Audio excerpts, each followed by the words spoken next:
No mu nzu yanjye harasa nabi nimba babwiye ngo harasa.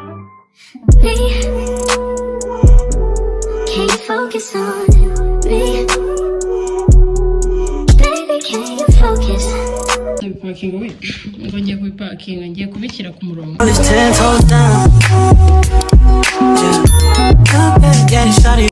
Hey beautiful people, welcome and welcome back to my YouTube channel. Yes, your girl is back.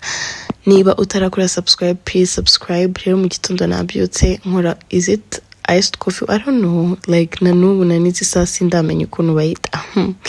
So nahise rero ngenda kugura ibintu bimwe na bimwe, na plans nari mfite, ariko it is what it is. Sometimes tuba dukeneye n'ibintu byari byashize hano mu rugo. Guys, muri kumva ukuntu ijwi ryanjye rimeze, maze iminsi ndwaye amagripe, ariko nyine ari gukira n'izo mana. So nagenda ndafata fagitire igera muri 70 something, ariko nta kibazo, nta kintu byari bintwaye n'umuti, nari mbizi ko ngomba guhaha kandi n'undi azagiramo akanarenga. So iyi rero ni lunch yanjye nafashe na ya chicken wings. Umva nsigaye numva ariyo nshaka, gusa nimba ari ukubera kurwara gripe biba bimeze nka malaria. Guys, kuwa gatandatu byari bindangiranye, nari narembye, ariko ubundi gukira. Mwumve ko nta n'ikintu nanyweye, ndi no kunywa ibintu bikonje. I thought ko yari amasinezite, kubera ko sinezite nazo zijya zingira gutyo. So ibi ni ibintu byose mfite byo gukora unboxing. Guys, mwe muri ready? Ndashaka ko mubireba byose, tuzizi nyine turacyahari, ariko mva hano harasa neza, nabikunze. Uno munsi rero nakiriye packages z'ama ring light. Murabizi uburyo nari nzirwaye, mana yanjye nahoraga nziririmba. Finally naziguze, Imana ishimwe. So nari ndi kuzifunga, umva byananija umwabantu. Byabanje birananira, ibintu binesha umutwe, nkajya nibaza se bafungira. Noneho izi ring lights ntago zimeze nk'imwe yanjye nari mfite, reka izi zo nimba ari touch screen niko bazita. Ukoraho ikiyatsa, ntago iri gukanda hehe nguratsa hehe, ukoraho nyine ikiyatsa. Ntago ushaka kuyicomeka ngo uyicomeke gutyo gusa bisanzwe ngo yakereka n'impaka kuyatsa turiya tuntu two hejuru kari agasa grey niko ukandaho. So nari ndi kuzitunganya kuzikorera unboxing kugira muzirebe, nari ndi no kwihutisha kuko nari ndi kureba muri kamera. Guys, nukuri ko Imana ikambabwiza ukuri, I'm so thankful. Imana ikora ibitangaza byayo, igenda nyine ikigikira mu buryo nanjye kubera ukuntu mura n'abantu. Bwa mbere na mbere hari umuntu wigeze kunsengera nyifungura YouTube, arangije arambwira ati sha rero Imana ntago ishaka kujya kuri YouTube, ntago Imana ibikunda biriya bintu, nta hantu bizigera bigera, nta kintu bizigera na kimwe bikugezaho, rero bireke, ntago Imana ibishyigikiye. Guys, ndataha nangira kubitekerezaho, ndavuga ati ariko se Mana, nimba ko kuri umubyeyi wanjye ugomba gushyigikira ibintu umwana wawe akunda, uko byagenda kose, nimba nta kintu kibimujyanamo cyangwa se ibyaha cyangwa se iki, ntago ugomba rwose kudashyigikira umukobwa wawe. Ubwo rero nahise nangira kugenda ncika intege. Guys, ngenda ncika intege, umva noneho mara nk'ukwezi kose bitaranakunda ibintu byose nashakaga, ariko nkomeza gusenga, nkajya nibutsa Imana ko ari byo bintu nkunda. Umva hashize nk'amezi 5 nibwo natangiye kubona resulta z'uko Imana ikigikiye. Umva naragiye, ariko mbabwiza ukuri, ibintu byerekeranye n'amasengesho sinjya nyina nabyo. Iyo mvuze wongeye guhangana n'ikintu, ndasenga nta mikino. Rero ukuntu Imana isigaye nyine ikigikira, umva ndavuga ati Imana rero urabona ndi gukora content nyine ibi nibi, nkajya kubona birabaye. Oh la la. Okay, this is enough. Guys, muri kundeba neza ra cyanza n'itara mumbwire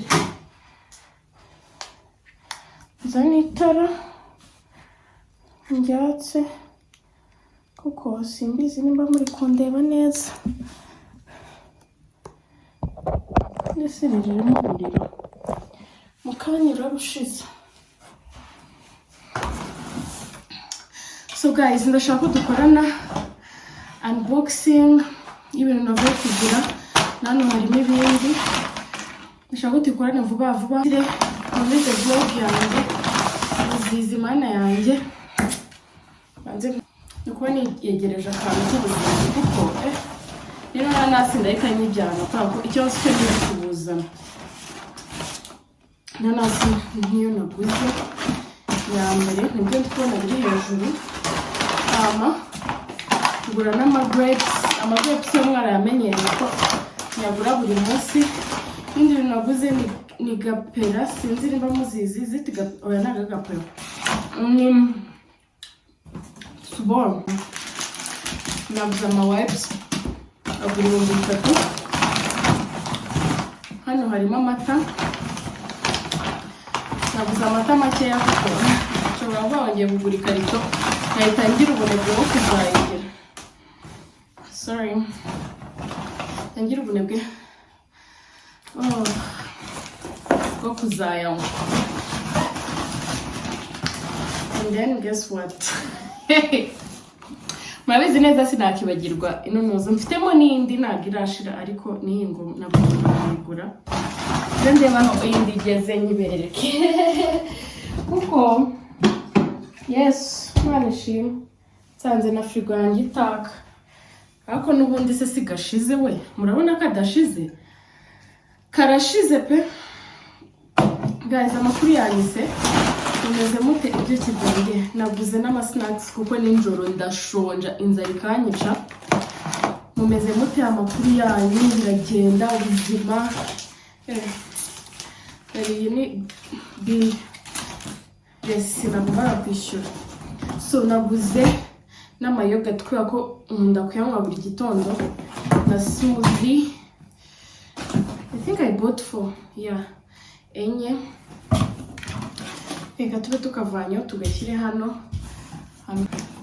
ni uno munsi mfite stress mw'abantu banze tuvanemo ibiryo so naguze n'aya masombe izi sombe ubundi ni njye nazo izi sombe ubundi ni njyewe nazo kabisa kabinzi itarimo kirida turashyushye buri munsi narya inyama na buri kintu nzikurishamo naguze ibirungo shambabeshye nababwira ko nzibikora iki ntacyo nzi rwose pe ndabeshya nambabeshye ntabwo mbizi napfuye kubigura ko numvaga bihumura ndavuga ati nzabiteka ngo meet whatever yesu we mumbabarire mumbwire impamvu ese ubundi za nyama zirihe we za nyama zirihe naguze inyama ariko ntibigeze bazima ngo iki bro naguze jambo ntabwo bigeze bazima ari kuri Delix whatever nimba ko nta nizirimo hano sinzi n'ukuntu nanabahamagara mwana yanjye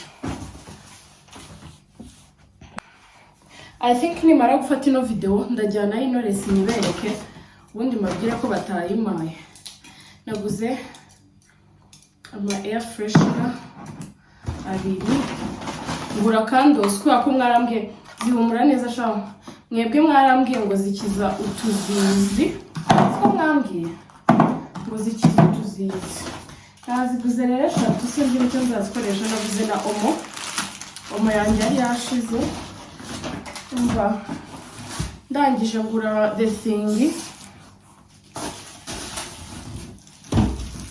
ngura n'amanoza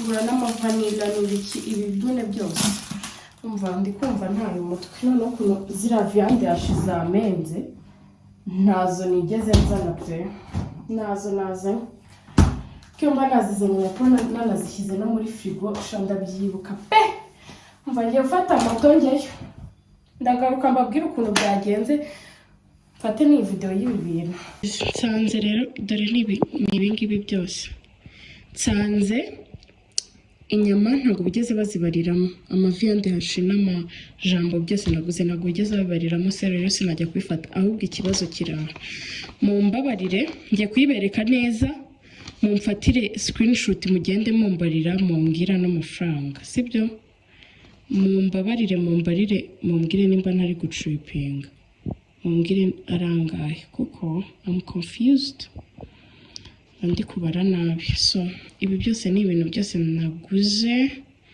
byose uko mubireba gutyo. Toto yabyo ni 73,300 ibingibi. And yeah, ndakeka ari ibyo by'uno munsi. I think ko ngiye kubipaki, si ubundi bipakinga we ngo ngiye kubipakinga, ngiye kubishyira ku murongo. Utu tubuje nadukunze bantu banje ngo bantu banje turahumura kumva kanumva ko ndi buhereho nshana.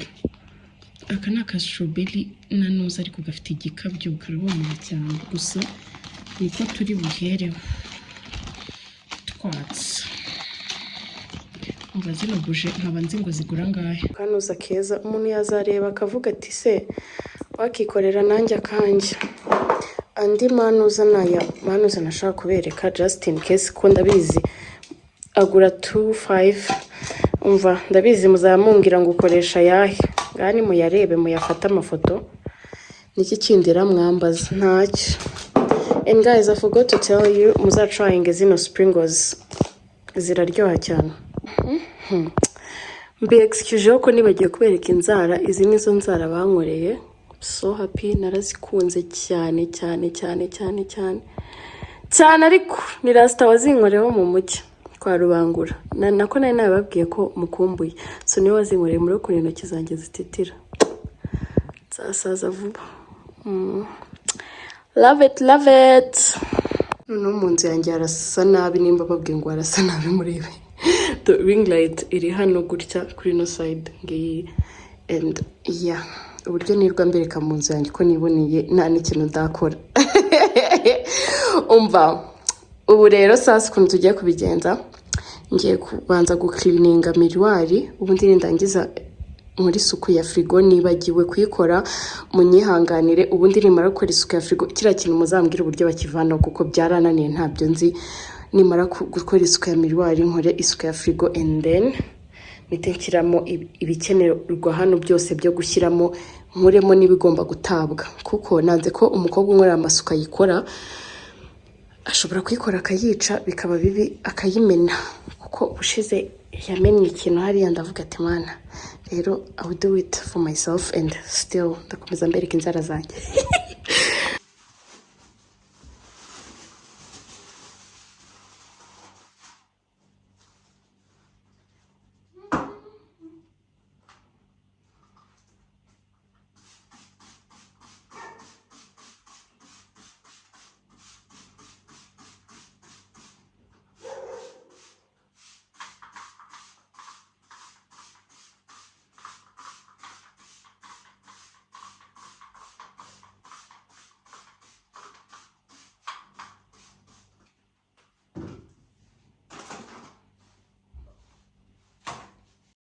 Murabizi uburyo mwese miroir yanjye nyikunda. Umva mba ndi kwihanagura nigengesereye gake gakeya.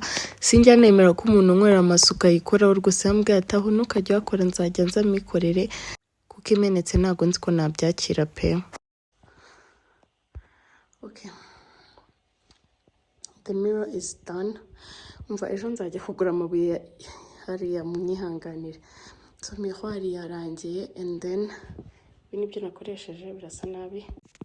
Guys, irakanya ko gucleaninga frigo karageze. Umva nimba mbabwiye ngo yasaga nabi.